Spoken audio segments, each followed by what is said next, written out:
cuáles son los tipos de textos narrativos.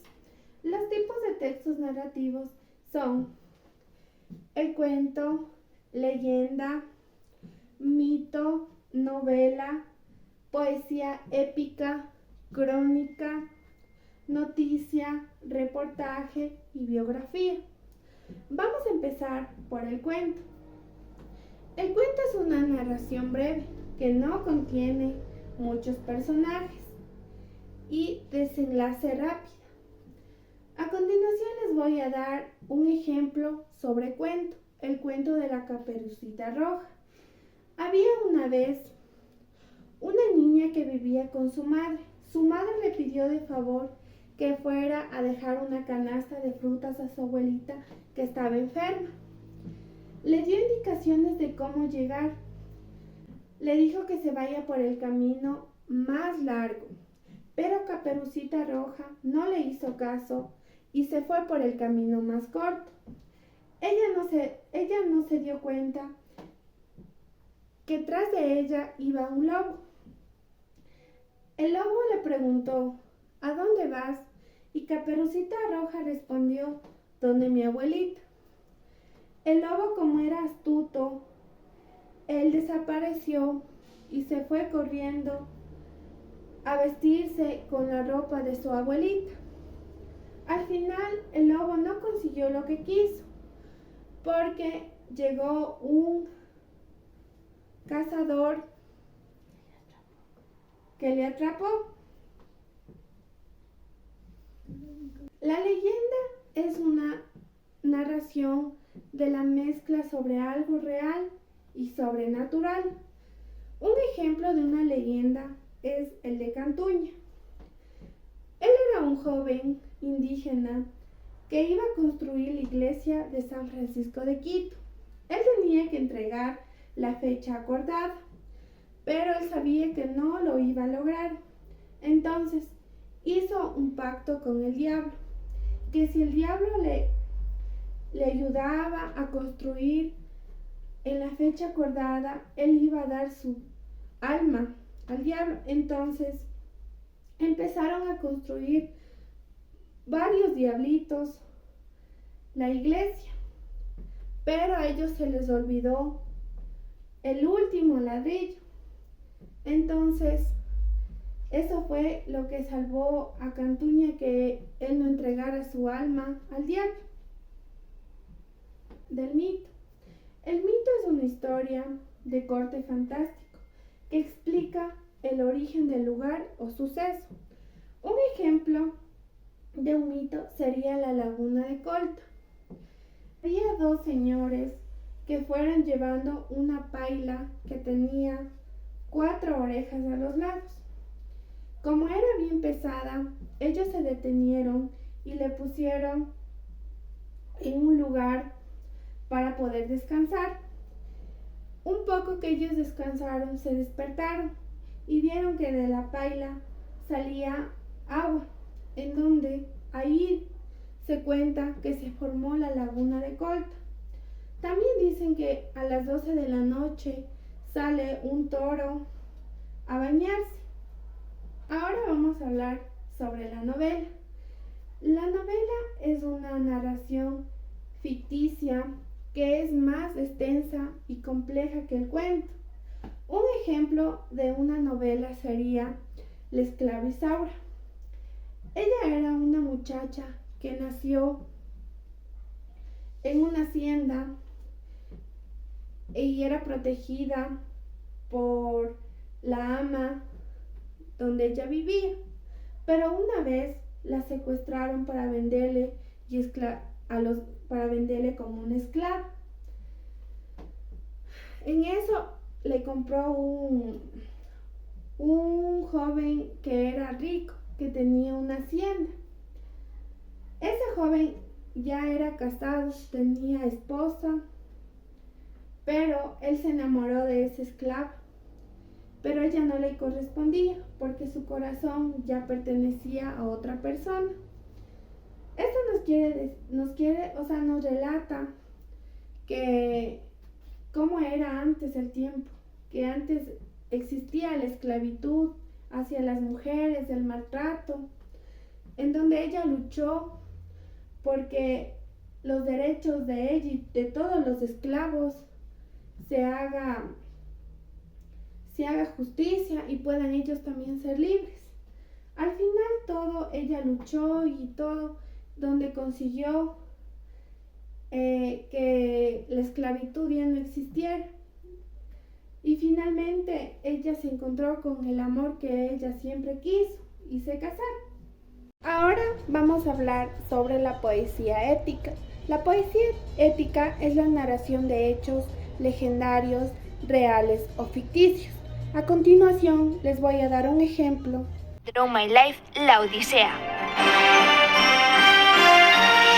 La historia comienza con Odiseo, también conocido como Ulises en su versión latina, el rey de Ítaca. Este ha estado 20 años lejos de su amada isla, Ítaca, su mujer y su hijo. Los primeros 10 los pasó peleando en la guerra de Troya y los 10 siguientes intentando volver a casa. Pero la aventura creada por Homero se centra en estos últimos 10 años que duró el regreso. Toma papel y lápiz que las cosas se ponen serias. Ah, y antes de empezar, suscríbete. Tras la guerra de Troya, Odiseo se dispone a volver a Ítaca, pero su misión no empieza con muy buen pie, ya que queda varado en la isla de Calipso bajo la guardia de esta ninfa. Esto no es casualidad, no. Y es que como Odiseo dejó ciego a Polifemo, Poseidón, que es el padre del Cíclope, enfurecido le castiga haciéndole perder su camino. Mientras su esposa Penélope le espera con ansias en Ítaca, pero pasa el tiempo de espera y los pretendientes no tardan en aparecer a pedirle la mano, ya que Odiseo no está. Pese a ello, Penélope, cegada de amor, todavía cree que Odiseo sigue vivo, por lo que les dice a los pretendientes que elegirá un nuevo marido una vez termine de tejerle un vestido a su padre. Sin embargo, en la penumbra de la noche, Penélope deshace todo el tejido hecho en el día para así retrasar su decisión y esperar por Odiseo. Pobrecita. La diosa Atenea, gran amiga de Odiseo, se entera de lo que le ha hecho Poseidón y le ruega a su padre Zeus que hable con el dios de los mares para que libere a Odiseo de su destierro. Zeus acepta y, conversando con Poseidón, le pide que por favor ponga fin a la venganza contra Odiseo y lo olvide todo.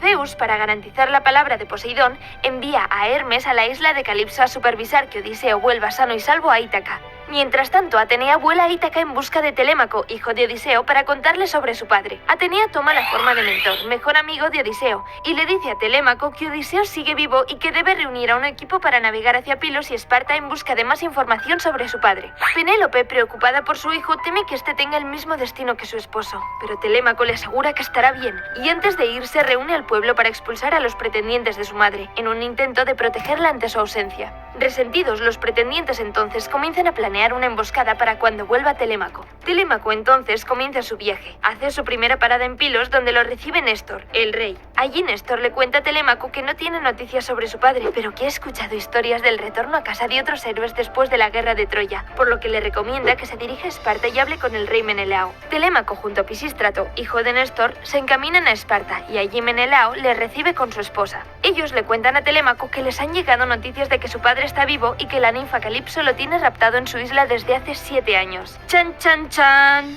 Ay, esto se está poniendo interesante. Te sigo contando. Pues es que por el otro lado, Hermes llega a la isla de Calipso y le ordena a la ninfa que suelte a Odiseo por órdenes de Zeus, cosa que Calipso acepta. Liberado, Odiseo crea una balsa para emprender su camino a casa. Pero el muy malvado de Poseidón se entera y le envía una tormenta a Odiseo para estropearle el camino de nuevo. ¡Dios mío! Ups, es verdad. ¡Ay, mi Zeus! Bueno, la cosa es que Atenea se entera y ella va otra vez a salvar a Odiseo. Esta le da las fuerzas para arrastrarse hasta las costas de la isla Feacia. Allí Odiseo encuentra auxilio en los brazos de Nausicaa, hija de Alcino, rey de Esqueria. Nausicaa se enamora de Odiseo y le ofrece quedarse en la isla junto a su padre. ¡Ja! Deja que se entere Penélope. Nausicaa lleva a Odiseo a conocer a su padre y este le hace una fiesta en su nombre. Entre todo el bullicio temporal de los hechos para contar una historia. A continuación, un ejemplo.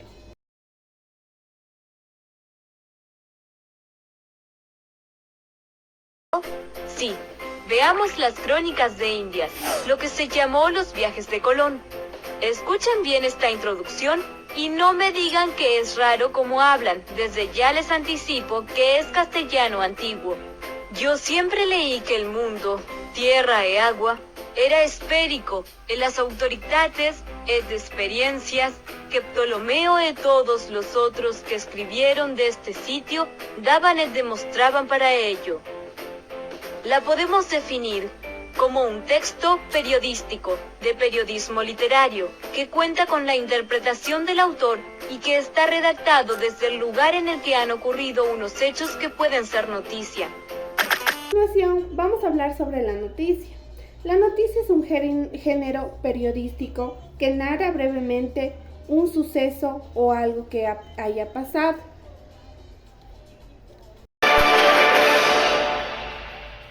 Vamos con las noticias. El gobierno federal activó el Plan Marín, sí, así se llama, para atender los múltiples incendios forestales que están afectando a 4 municipios de Baja California. Pobres de ellos, vamos a ver las imágenes. Consumido por varios lados del fraccionamiento. Las llamas, no sé, yo le calculo que alcanzaban hasta 30 metros de altura. Te da coraje porque pues es tu vivienda, lo que construyes con, ¿cómo se dice? Con tanto esfuerzo.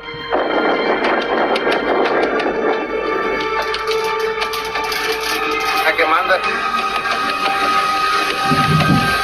Era fuego por todos lados. Allá estábamos arriba por la escuela y se veía rojo. Todo parecía un horno feo.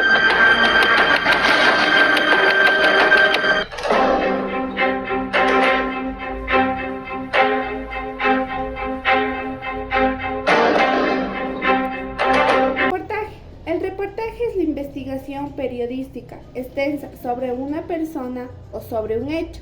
A continuación, les voy a dar un ejemplo.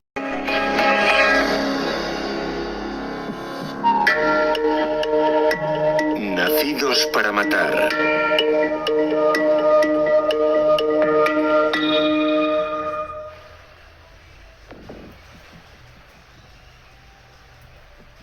En las selvas de Sudamérica hay muchos cazadores letales, pero hay uno que los supera a todos. El jaguar, un depredador con garras y dientes impresionantes y un peso medio de 90 kilos, que es capaz de moverse con extraordinario sigilo entre las sombras de la selva. Utilizando su perfecto disfraz, este joven macho se acerca muy despacio a una capibara algo distraída. Pero una paloma asustada ahuyenta a su presa. El hambre es acuciante. Así que gira desesperado sus sensibles orejas para captar hasta el sonido más tenue.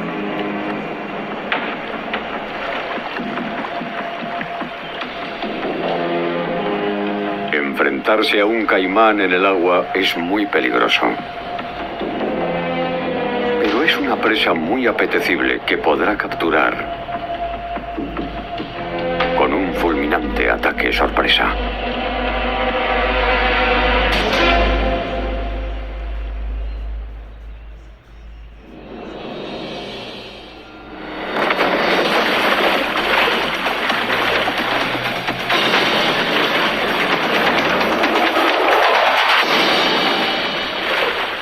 La devastadora mordida del jaguar le permite atravesar con sus dientes el grueso cráneo de un caimán. Pero este joven macho ha apuntado mal, lo que puede implicar quedarse con el estómago vacío y recibir un grave mordisco del furioso reptil. Así que muerde su garganta para asfixiarlo.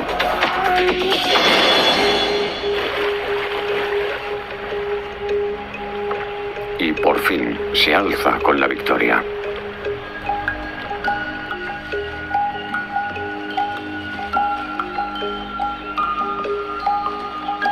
Una presa tan grande le durará varias semanas.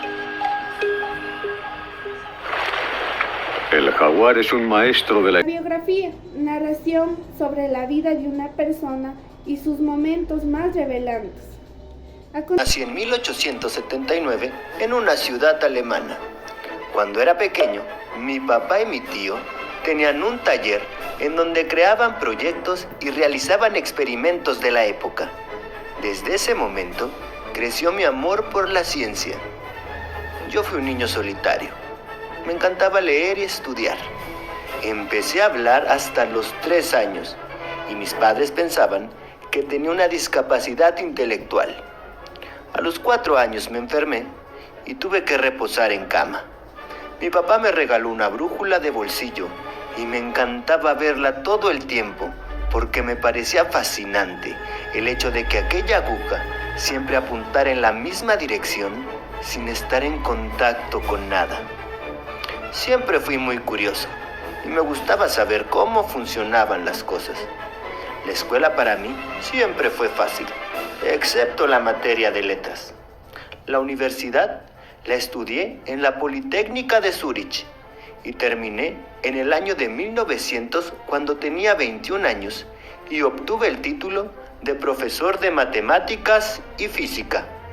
Publiqué varios artículos de mucha relevancia para la ciencia sobre el efecto fotoeléctrico, sobre el movimiento browniano y la teoría de la relatividad espacial. En 1921 gané el Premio Nobel de Física, que es un premio honorífico otorgado por el gobierno de Suecia a personas que hayan hecho investigaciones sobresalientes como yo. Me tocó vivir 2 guerras mundiales y yo siempre estuve en contra de la violencia. Mis investigaciones me dieron mucha fama y prestigio. Seguramente tú conoces E es igual a mc², que es mi fórmula de la relatividad y quizá sea de las más conocidas de la física. Espero que mi historia te haya gustado.